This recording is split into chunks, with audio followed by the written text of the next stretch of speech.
नमस्कार, मैं हूं bridge Dwivedi. Amar Ujala the bonus में आप सभी का स्वागत है। सरकारी सेवा में लगे करोड़ों लोगों की नजरें एक बार फिर वेतन आयोग की ओर टिकी हुई हैं।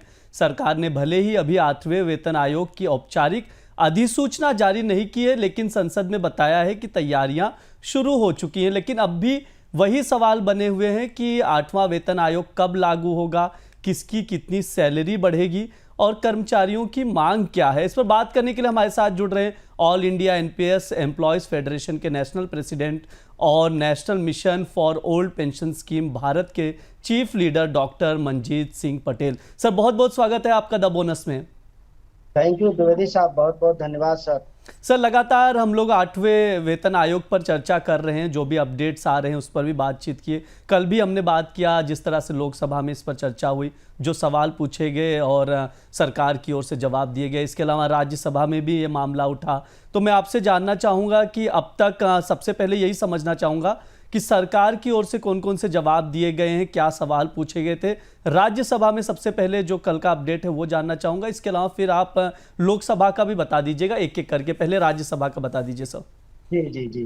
द्विवेदी साहब, जैसा आप जानते हैं कि भारत सरकार ने 16 जनवरी 2025 को 8वें वेतनमान आयोग के गठन का ऐलान किया था कि वो गठन करेंगे और 1 जनवरी 2026 से सभी केंद्रीय सरकार के कर्मचारियों और पेंशनर्स को 8वें वेतनमान आयोग का लाभ देंगे। अभी तक चूंकि ऑफिशियली गठन नहीं हो पाया है, all India NPS employees federation लगातार इस मांग को उठाता रहा है और अभी टीआर बालू साहब और आनंद भदौरिया जी के एक राज्यसभा के क्वेश्चन में भारत सरकार ने इस बात का जवाब दिया था कि जैसे ही भारत सरकार का गजट ऑफिशियली आ जाएगा पे कमीशन के गठन के संबंध के रूप में, तो वैसे ही कमीशन के चेयरमैन और सदस्यों का ऐलान हो जाएगा और उसके बाद कमीशन अपना काम करना शुरू कर देगा। एनसी जो जेसीएम है, नेशनल काउंसिल जो जेसीएम है, उसने 15 पॉइंट एजेंडा दिया है जिसे टर्म ऑफ रेफरेंस कहा जाता है। उन टर्म ऑफ रेफरेंसेस पर भारत सरकार का जो वेतनमान आयोग होगा गठित, वो इस पर काम करेगा और नया फिटमेंट फैक्टर एक देगा जो भी वेतन भत्ते होंगे उनके संबंध में। दूसरी बात है कि राज्यसभा के तुरंत बाद फिर लोकसभा के तुरंत बाद अभी राज्यसभा में भी कल एक क्वेश्चन लगा है, उसका भी भारत सरकार को जवाब देना पड़ा है। अभी चूंकि सेशन चल रहा है तो उसमें भी उन्होंने यही बात जवाब दिए हैं कि जैसे ही सरकार का गजट आ जाता है, ऑफिशियल नोटिफिकेशन आ जाता है पे कमीशन के गठन को लेकर के, तो कमीशन अपना काम शुरू कर देगा। तो इन्हीं चीजों को लेकर के उन्होंने ये क्लैरिफाई किया है कि उसमें क्या क्या चीजें रहेंगी। 15 पॉइंट का एजेंडा है, सभी जानते हैं। मेडिकल इंश्योरेंस है, उसमें एक पे कमीशन के साथ साथ पे कमीशन में एक जो सबसे बड़ा मुद्दा है वो है ओल्ड पेंशन स्कीम का री इंट्रोडक्शन, री इम्प्लीमेंटेशन। तो ये भी एक बड़ा मुद्दा है। उम्मीद है इस पर भी भारत सरकार, क्योंकि 24 अगस्त 2024 को भारत सरकार ने 1.5 साल के पेंशन रिव्यू कमेटी के स्टडी करने के बाद जो यूनिफाइड पेंशन स्कीम का जो गजट आया है और वो 1 अप्रैल 2025 से लागू हुआ है। अब जो सेंट्रल गवर्नमेंट के एम्प्लॉई हैं उनका रुझान यूनिफाइड पेंशन स्कीम को लेकर के बिल्कुल लगभग जीरो है। तो ऐसी स्थिति में जाहिर सी बात है कि भारत सरकार को ओल्ड पेंशन स्कीम के मुद्दे पर भी कुछ बड़ा फैसला लेना पड़ेगा द्विवेदी जी। जी, ओल्ड ये पेंशन। सारी चीजें एजेंडा में है उसके। हम्म। जी बिल्कुल, जिस तरह से ये मांगे रखी जा रही हैं सर, और क्या क्या मांगे हैं आप लोगों की ओर से? अगर मैं आपसे जानना चाहूँ कि जिस तरह से आप एसोसिएशन को देख रहे हैं, तो आप लोगों जी की ओर से क्या क्या मांगे हैं? सरकार को किन चीज़ों पर ध्यान देने की ज़रूरत है केंद्रीय कर्मचारियों के पॉइंट ऑफ व्यू से अगर देखें तो?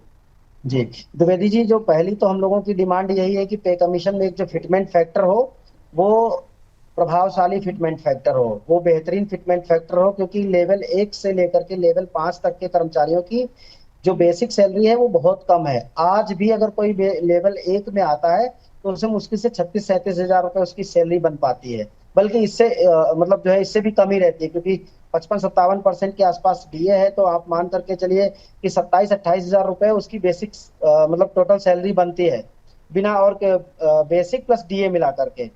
तो 27-28 हजार रुपए की सैलरी में आप समझ सकते हैं कि आज की डेट में क्या होगा। तो हम लोगों का मानना है कि कम से कम फिटमेंट फैक्टर, एक ठीक ठाक फिटमेंट फैक्टर आए। उसके लिए सुझाव भी दिए हैं कि जो फैमिली जो मेंबर्स हैं उनको 3 की जगह 5 किए जाए, ताकि 5 यूनिट का एक फैमिली कंसीडर किया जाए। अगर ऐसा किया जाएगा तो 60-70% यहाँ से सैलरी बढ़ेगी।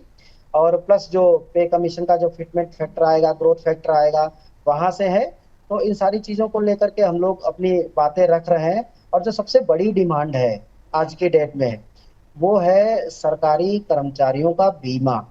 बीमा एक बहुत बड़ा मुद्दा है द्विवेदी साहब, क्योंकि आज भारत सरकार का कोई भी कर्मचारी अगर उसकी सेवा काल के रहते डेथ होती है, तो केवल 3 तरह का बीमा है हमारे पास। उसमें 30 रुपए कटते हैं। जीआईएस के जो ग्रुप इंश्योरेंस स्कीम है, अगर उस 30 रुपए कटने वाले कर्मचारी की अगर मौत हो जाती है या अपंगता हो जाती है, तो बीमा के नाम पर उसके परिवार को 30,000 रुपए मिलते हैं केवल। और अगर 60 रुपए जिसके कटते हैं, तो उसके परिवार को 60,000 रुपए मिलते हैं। फिर 120 रुपए कटते हैं तो उनको 1,20,000 मिलते हैं। तीनों ही कंडीशन में आप देख लीजिए कि इस पैसे से, मतलब इंश्योरेंस, बीमा तो, बीमा शब्द ही गलत है उसके लिए, ठीक ही नहीं बैठ रहा है।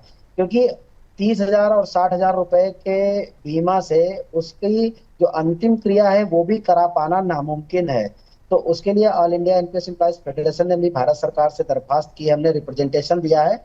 तो हमने उसमें शुरुआत की है, तकरीबन तकरीबन 30 लाख रुपए के बीमा से शुरुआत की। 30 लाख, फिर 60 लाख, फिर 1,20,00,000, ऐसे करके हमने क्लास बना करके दिए हैं। तो क्लास जो जिस लेवल में होगा कर्मचारी, उसके हिसाब से उसका बीमा होना चाहिए। मिनिमम बीमा 30 लाख रुपए की हम लोगों ने शुरुआत की है। तो डिमांड हमारी अभी यही चल रही है। अब देखते हैं कि इसमें क्या होता है इस पे कमीशन में, क्योंकि बहुत उम्मीदें हैं। 8वें वेतनमान आयोग में हमारा सबसे बड़ा फोकस कर्मचारियों के बीमा के ऊपर रहेगा, ताकि अनहोनी की अवस्था में किसी कर्मचारी के परिवार को सड़क पे ना आना पड़े। द्विवेदी साहब। जी बिल्कुल। इंश्योरेंस पे सर जब हम लोग भी आपस में आपसे बात कर रहे थे तब भी आपने इस चीज़ का जिक्र किया कि इंश्योरेंस हम लोग का काफ़ी ज़्यादा इस पर फोकस रहेगा कि ये मांग जिस तरह से एथ पे कमीशन है उसमें इंक्लूड की जाए। सर अभी कैसे देख रहे हैं एथ पे कमीशन को, जिस तरह से प्रक्रिया चलती हुई नज़र आ रही, सरकार की ओर से जवाब दिया गया, अब तक कुछ गठन करने का कोई संकेत, बहुत ज़्यादा प्रक्रिया स्लो ही नज़र आ रही है। ऐसे में तो 2026 की बात करें अगर जनवरी 1 जनवरी की, तो पॉसिबिलिटी लग नहीं रही है। सर क्या राय रहेगी आपकी? और द्विवेदी साहब, ये बात तो सच है कि 6 महीने से ज्यादा वैसे ही सरकार डिले कर चुकी है। घोषणा करने के बाद भी डिले हो चुका 6 महीने का। और तो इसको कहीं ना कहीं हम बार बार ये बात बोलते हैं कि सरकार शायद इसको मतलब जो है आने वाले अलग अलग राज्यों के चुनावों से जोड़ करके देख रही है, शायद उसको फायदा लेना है। लेकिन इस स्थिति में ये पे कमीशन डिले होगा तो फिर सरकार को एरियर देना पड़ेगा। और सरकार एरियर देगी तो फिर कहेगी कि सरकार एरियर दे पाने की स्थिति में नहीं है। लेकिन कर्मचारी तो पीछे नहीं हटेंगे। सरकार पहले ही जो है 18 महीने का डीए का एरियर दबा के बैठी हुई है, वो दिया नहीं अभी कर्मचारियों का। तो उससे पहले ही से कर्मचारी परेशान है और उन्हें भी उम्मीद कम लग रही है इस बात की। तो डिले हो चुका है ऑलरेडी, और हम इस बात पर फिर कहेंगे कि अभी माहौल सरकार के खिलाफ बन रहा है। लगातार लोकसभा में, लगातार राज्यसभा में सवाल उठ रहे हैं इस चीज को लेकर के। विरोध प्रदर्शन शुरू हो गए हैं। All India NPS employees federation ने भी राइटिंग में सरकार को दे दिया है कि अगर 15 अगस्त तक कमीशन के मेंबर्स का ऐलान नहीं होता है तो हम सड़कों पर उतरेंगे, हम घेराव करेंगे संसद का। जी बिल्कुल। हाँ सर, आपने ओपीएस का भी जिक्र किया, ओल्ड पेंशन स्कीम की बहाली की भी मांग की जा रही है आप लोगों से ओर से। मैं समझना चाहूँगा जो जिस तरह से नेशनल पेंशन स्कीम लाई गई, न्यू पेंशन स्कीम्स लाई गई, उससे कितना अलग है ओल्ड पेंशन स्कीम और क्यों बहाली की मांग की जा रही है? इससे मतलब कितना डिफर करता है दूसरे पेंशन स्कीम से? द्विवेदी साहब देखिए, सरकारी कर्मचारी लगातार पुरानी पेंशन की बहाली की मांग करते आए हैं। उन्होंने कभी यूनिफाइड पेंशन स्कीम की डिमांड नहीं की है। लेकिन सरकार एक समाधान के तौर पर 2024 अगस्त 24 में यूनिफाइड पेंशन स्कीम लेकर के आई। और सरकार ने कहा कि पेंशन के मामले में थोड़ा बहुत कंट्रीब्यूशन होगा, कर्मचारियों का भी होगा और सरकार का भी होगा। हालांकि कर्मचारी को अपना हिस्सा, बल्कि उससे ज्यादा 60% तक निकालने का प्रावधान भी होगा, लेकिन होगा ये कंट्रीब्यूशन के आधार पर। तो उन्होंने जो बात कही कि 10% जो आपका हर महीने सैलरी का कटेगा, अगर आप उसको गिव अप कर देते हैं, सरकार को दान कर देते हैं, तो सरकार आपको ओल्ड पेंशन स्कीम की तरह ही जो पेंशन देने का वादा करेगी। वो वादा कैसे होगा? मान लीजिए आपने 30 साल नौकरी की, उसमें एक शर्त लगाई सरकार ने कि 50% पेंशन केवल उन्हीं कर्मचारियों को मिलेगी जिनकी नौकरी कम से कम 25 साल की होगी। अगर किसी की नौकरी 10 साल से ज्यादा लेकिन 25 साल से कम है, तो उसी अनुपात में उसकी पेंशन कम हो जाएगी। तो पहली तो शर्त उन्होंने ये लगा दी। दूसरी शर्त ये लगाई कि मान लीजिए किसी ने 25 साल नौकरी की, तो 25 साल नौकरी करने के बाद वो रिटायर हुआ, तो 25 साल तक उसका हर महीने 10% काटा गया पैसा। तो 25 साल तक 10% का मतलब हो गया कि 25 गुणा 12 महीना, 12 पंचे 60, 12 लगभग लगभग 300 महीने हो गए। तो 300 महीने का जो 10% काटा गया, तो 300 महीनों का जो भी पैसा बना एम्प्लॉय का, वो अगर वो कर्मचारी भारत सरकार को दान कर देता है एक तरीके से, तब उसको 50% अंतिम 12 महीनों के एवरेज जो सैलरी होगी उसका 50% प्लस डियरनेस रिलीफ पेंशन के तौर पे मिलेगी। हालांकि सरकार ने ये कहा कि इतना पैसा ले लेगी अगर सरकार, तो कुछ पैसा वो वापस करेगी उसमें से, जिसको उन्होंने लमसम अमाउंट का नाम दिया। अब द्विवेदी जी, ये समझने वाली बात है, मान लीजिए 300 महीने तक उसका जितना भी पैसा बना, कर्मचारी का अंशदान, मान लीजिए वो 1 लाख रुपए बना, तो 1 लाख का 20% मोटा मोटा लमसम अमाउंट बैठेगा, 20% वो वापस करेगी, यानी 20,000 वापस करेगी, और 80,000 सरकार ले लेगी, तब जाके 50% पेंशन देगी। हाँ, यहाँ पर सरकार ने ये कहा कि उस पैसे में से कर्मचारी चाहे तो 60% निकाल ले, लेकिन 60% निकालने के बाद फिर वो पेंशन कम हो जाएगी। तो एक तरीके से कर्मचारियों के साथ नाइंसाफी है, ये इनजस्टिस है। कर्मचारी अपना पैसा 30 साल, 32 साल, 34 साल, 25 साल की नौकरी का दान करने के बाद आप उसको 50% पेंशन की गारंटी दे रहे हो, वो भी अंतिम बेसिक का नहीं बल्कि एवरेज बेसिक का 12 महीने का। तो ये धोखा है उसके साथ। दूसरी बात कि जो लेवल 8 से ऊपर के कर्मचारी हैं, उनकी तो कुछ पेंशन बन भी जाएगी, उन्हें तो कुछ पैसा मिल भी जाएगा, लेकिन जो लेवल 1 से लेकर के लेवल 7 तक के कर्मचारी होंगे, तो उनके पास कार्पस ही ज्यादा नहीं होगा, उसमें से आप केवल 20% दोगे। अगर वो पेंशन लेने के लिए कार्पस छोड़ता है तो उसके रिटायरमेंट पर उसे कुछ फंड नहीं मिलेगा, और अगर वो फंड दान कर देता है पेंशन ठीक लेने के लिए, तो इस बात की तो कोई गारंटी नहीं कि वो कितने साल तक जिंदा रहेगा रिटायरमेंट के बाद। वो मान लो 2 साल में ही मर गया, तो उसकी पेंशन और घट जाएगी 40%। 40% जब पेंशन घट जाएगी तो वो वैसे ही बहुत कम हो जाएगी। तो ये एक तरीके से इंजस्टिफाइड पेंशन स्कीम है, ये यूनिफाइड पेंशन स्कीम नहीं है। ये मतलब बड़ा उल्टी पुल्टी पेंशन स्कीम है, और छोटे कर्मचारियों के लिए तो सबसे ज्यादा शोषण परक पेंशन स्कीम है। इसीलिए हम इसका विरोध कर रहे हैं कि सरकार को अगर पेंशन देनी है तो जस्टिफाइड पेंशन दे, न्याय युक्त पेंशन दे, न्याय परक पेंशन दे, ताकि बुढ़ापे में वो old age social income security की गारंटी का लाभ उठा सके।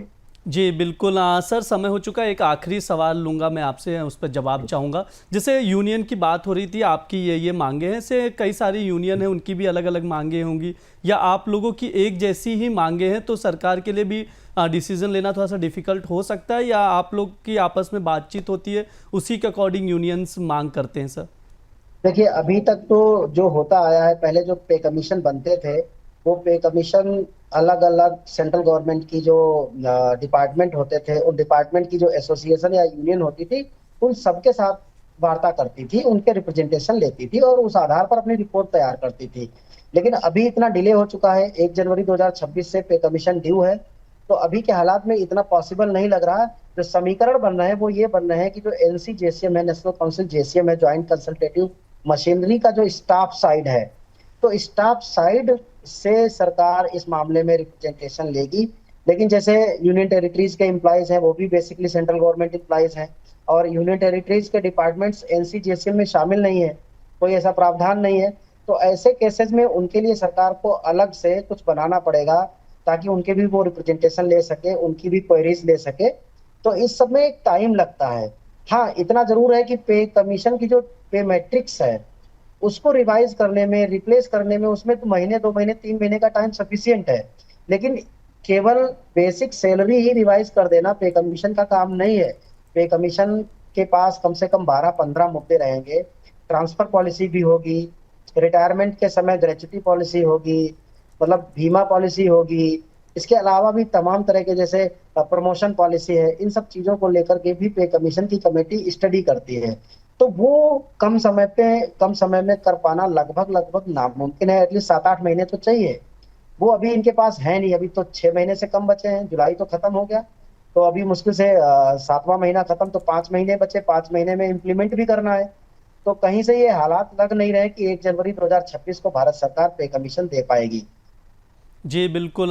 जिस तरह से अभी तक डिले होते आया 8वां वेतन आयोग, लग रहा है कि लागू करने में देरी और हो सकती है, जिस तरह से अभी तक सिचुएशन निकल कर आ रही है। लगातार हम लोग 8वें वेतन आयोग पर मंजीत सर के साथ डिस्कस करते हैं, बातचीत करते हैं, तो आप लोग भी लगातार जुड़े रहिए हम लोग के साथ, वीडियोस को भी शेयर कीजिएगा। सर बहुत बहुत शुक्रिया आपका आज की चर्चा में जुड़ने के लिए। लगातार आप इस पर बात कर रहे हैं 8वें वेतन आयोग पर, आगे भी हम लोग इस पर चर्चा करते रहेंगे जैसे जैसे अपडेट्स आते हैं। सर बहुत बहुत शुक्रिया आज के लिए। Thank you sir, thank you Dwivedi साहब, बहुत बहुत धन्यवाद। और अमर उजाला द बोनस का भी बहुत बहुत धन्यवाद कि हमारे कर्मचारियों के मुद्दे को समय पर उठाते हैं, आप समय पर बातचीत करते हैं, कर्मचारियों तक एक सही चीज पहुंचती है, तथ्य पहुंचते हैं। बहुत बहुत आभार सर। और तो यही दुआ भी करेंगे कि हम लोग सारे लोग जुड़े रहेंगे तो कर्मचारियों तक अपनी सही से बात पहुंचा पाएंगे। जी सर, बहुत बहुत शुक्रिया आपका। लगातार हम लोग 8th पे कमीशन पर बात कर रहे हैं, जो भी अपडेट्स आ रहे हैं वो आप लोगों तक पहुंचाने की कोशिश कर रहे हैं, तो आप लोग भी देखिए, वीडियोस को शेयर कीजिए और चैनल को सब्सक्राइब कीजिए। बहुत बहुत धन्यवाद।